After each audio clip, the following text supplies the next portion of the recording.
My name is Neve Gordon. I'm a professor in the School of Law at Queen Mary University of London, where I teach conduct of hostilities in international law. This module interrogates the relation between law and violence in war zones. More specifically, it is concerned with the rules of international law that govern the conduct of military operations in situations of armed conflict.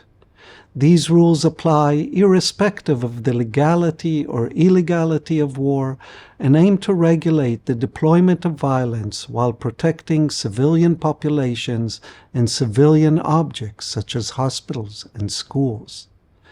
In the scholarly literature, the issues studied in this model are variously referred to as international humanitarian law, the laws of war, or the laws of armed conflict.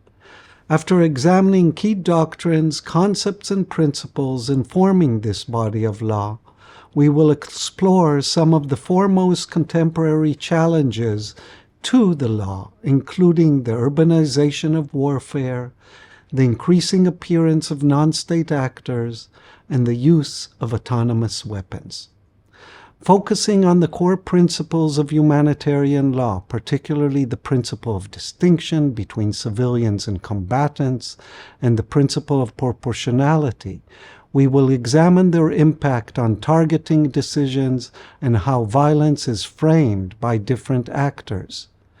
Using numerous case studies, we will assess whether and how the laws of war limit, rationalize, and legitimize violence, or whether at times they might even facilitate violence. The objective is to encourage students to think critically about the kind of work that the laws of wars do in historical and contemporary theaters of political violence.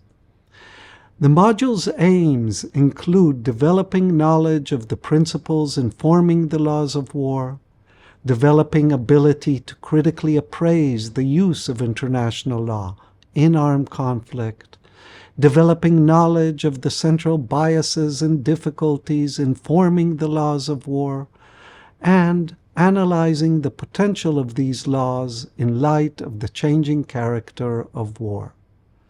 I look forward to seeing as many of you possible in this module, since it is vital to learn about the laws of war in times of war.